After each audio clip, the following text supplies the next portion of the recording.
Hello everyone. Hello my violists out there. Oh my gosh. Cheers. I just filmed the violin video and I just poured myself some more of this lovely Rubios tea. So if you have a cup of tea, or if you don't have a cup of tea, here's your virtual cup of tea. And today is the very first of a new series that we're doing.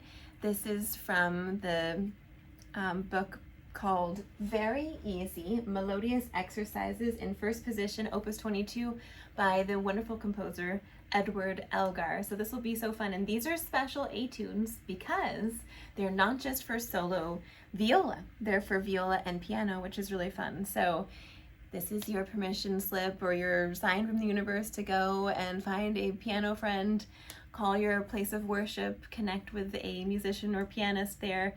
Well, I guess pianist since it's for viola and piano, and see if you can play these together. These will be so fun. So let me just tell you what's going to happen today. I am going to play you the etude, and then we're going to go line by line and go through some more of these details things. There's a lot of stuff that's actually tricky for the bow in this because there's some dynamics, so we're going to think about where we want to be in the bow. So the link to this lovely book will be listed in your Patreon description. But if you're watching this on YouTube much later, the link for this will be in the YouTube description. And this is a public domain book, so we can look at these together. And all we're going to do is going to take you to this website, imslp.org, and you're going to take a look at the sheet music, and then you're going to click on arrangements and transcriptions, and you're going to click on the viola part. The complete score would be the piano and viola, which looks like this over here, but we want the viola part. By the way, there's a cello part as well. So let's click on the viola part, and I'm signed in at the moment, so I didn't have to wait. But if you're getting a little message or a different page and it says, you know, all this stuff, just wait, because it's actually, there's a little thing somewhere that's counting down and saying in 5 seconds you'll have your download or whatever. You can download this one in 5 seconds. So, and then you'll be able to click to download it and you'll be taken to this. You can have an IMSLP membership and support this wonderful website of public domain material. It's only like $2 a month. It's awesome. So anyway, that's my commercial for IMSLP. And let's look at this etude together. So a couple things to look at together first. You're going to notice the key signature has 1 flat, so we're going to get our hand patterns for that. We're in 4/4, which is pretty, stable, nice, easy key signature to deal with. 1, 2, 3, 4, and then we're in andante, and andante is kind of like in my mind, it's just a meandering, but has a sense of where it wants to go as well. It's just like taking a walk with me, basically. I like to look in the window, so it's not too fast.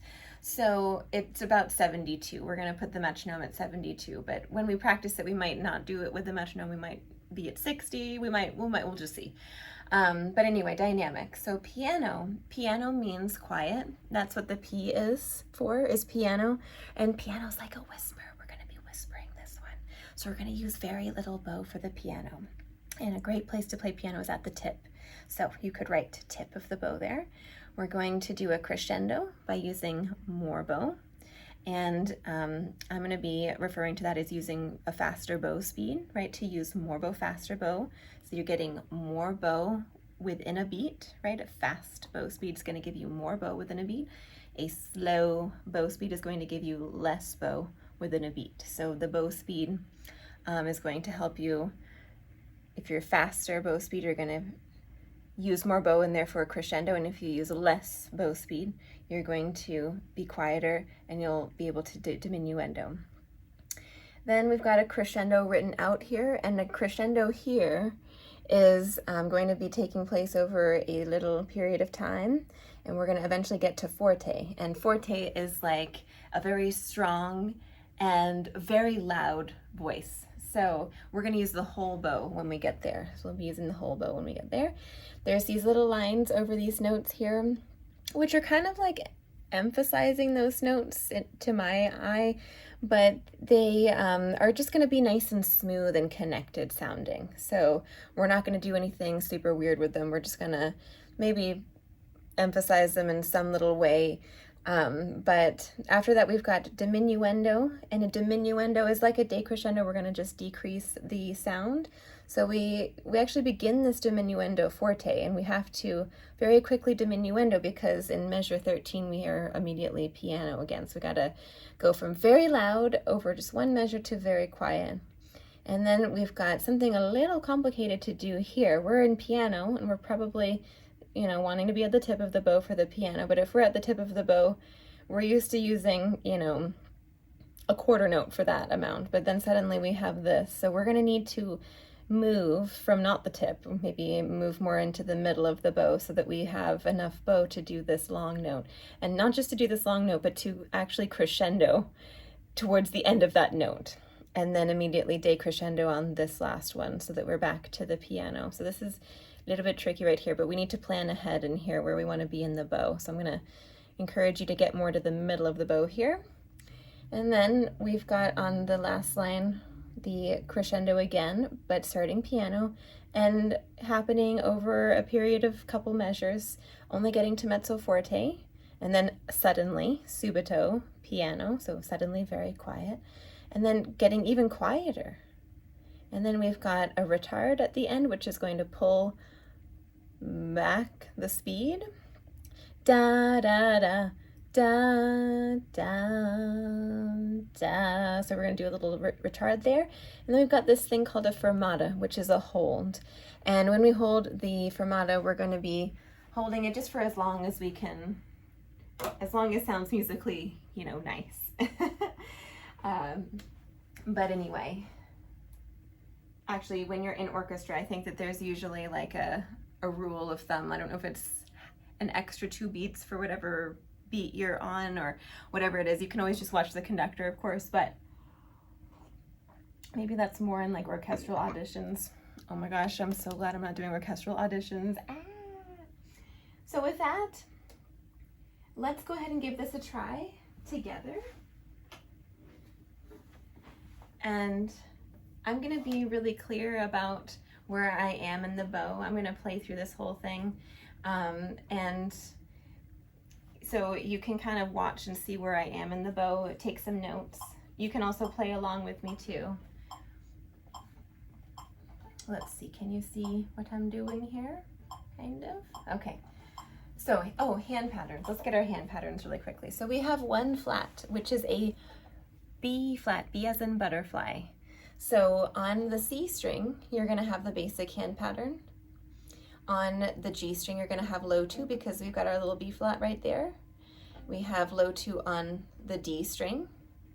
And then we're gonna have a low 1 all whole steps on the A string. All right, so we've got 3 hand patterns, basic, low 2, and low 1 all whole steps.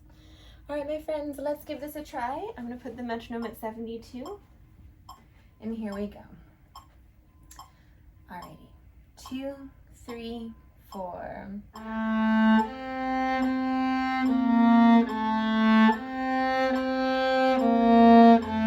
Crescendo by using more bow, less bow. Stay at the tip here. Use more bow. And then all the bow for the forte.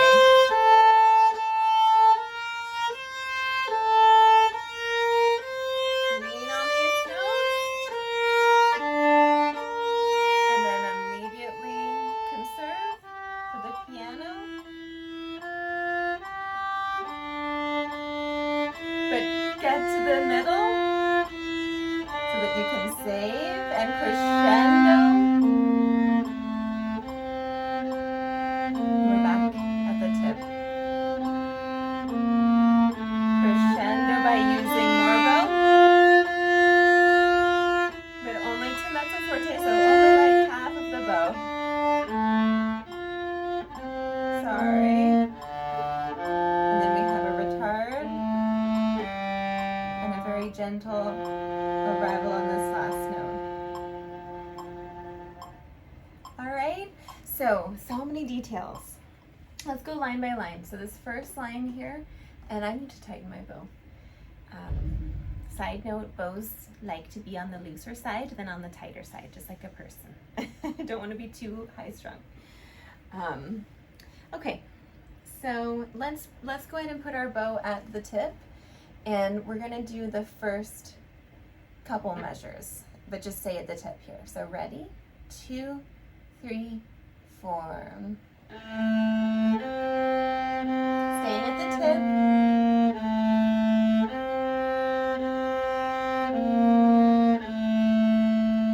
Now we're going to use more bow on this one.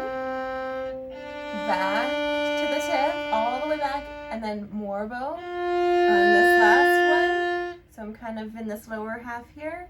And then we have enough bow and conserve. We're still piano here. So maybe back to the tip.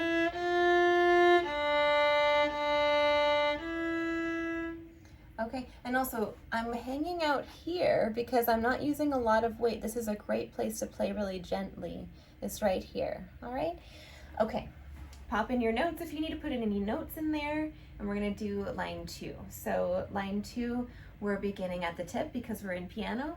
We're gonna start to use more bow as we crescendo, and we need to use the whole bow, WB, whole bow, for the forte, and we're gonna sustain all the way until we get to the end of that line, and we're gonna just immediately start to diminuendo so that we can begin piano in measure 13.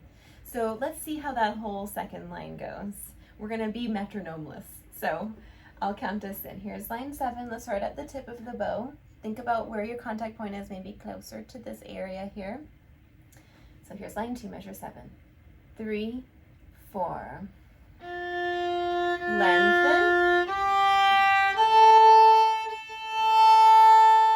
All the way to the frog and the whole bow.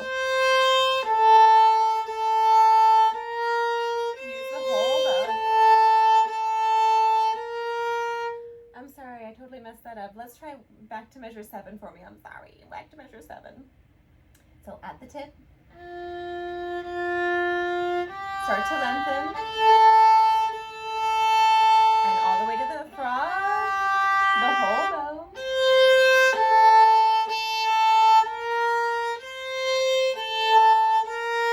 And lean on these ones.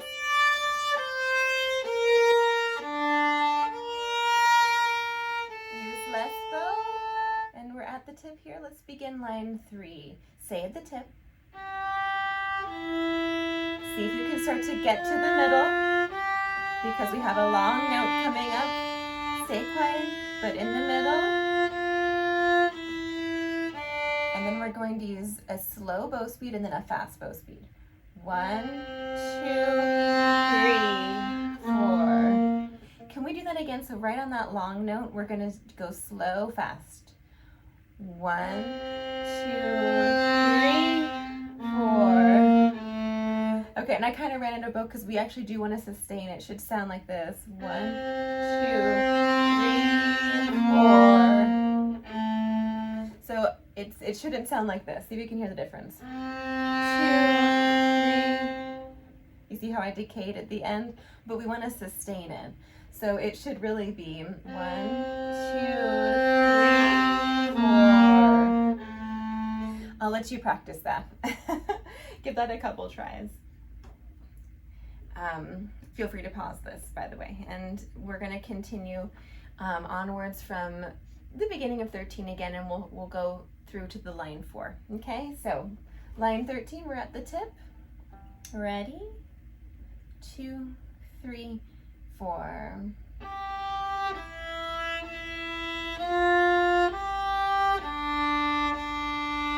Make your way to the middle and slow, fast, sustain, and at the tip. Let's continue. Use more bow to crescendo, but only to mezzo forte. So I'm using only half of the bow.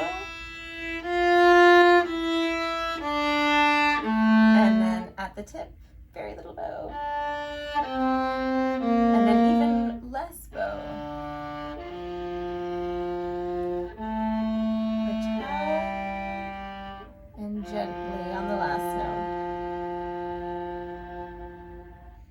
All right, so goodness, I think we should play through the whole thing one more time and then we'll call it a day. At least I will.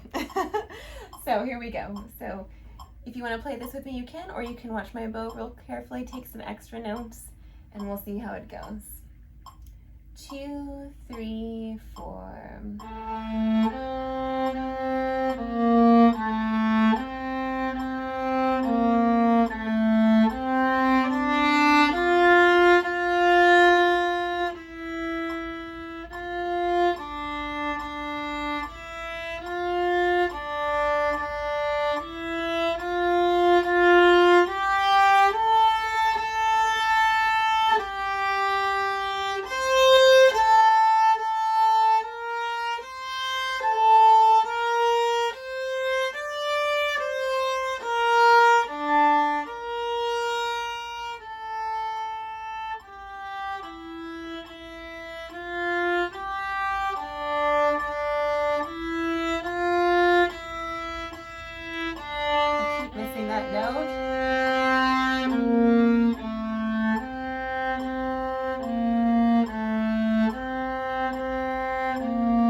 Oh my gosh, I made it. I did make a mistake.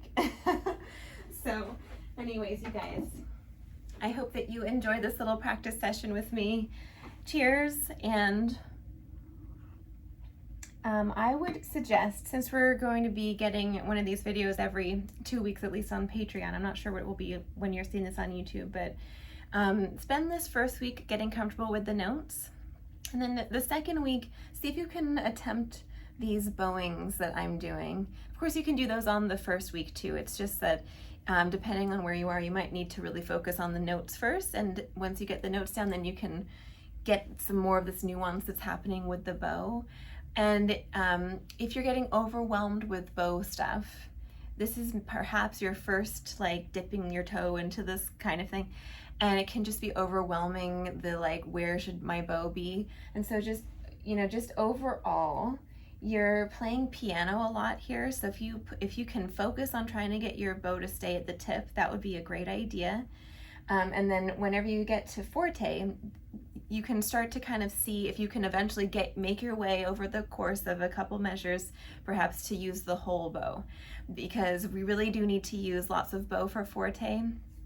And then eventually we do get back to piano, so you're gonna have to figure out how to make your way back to the tip of the bow and stay very gentle. So you can just kind of like keep it in those big ways of thinking about it.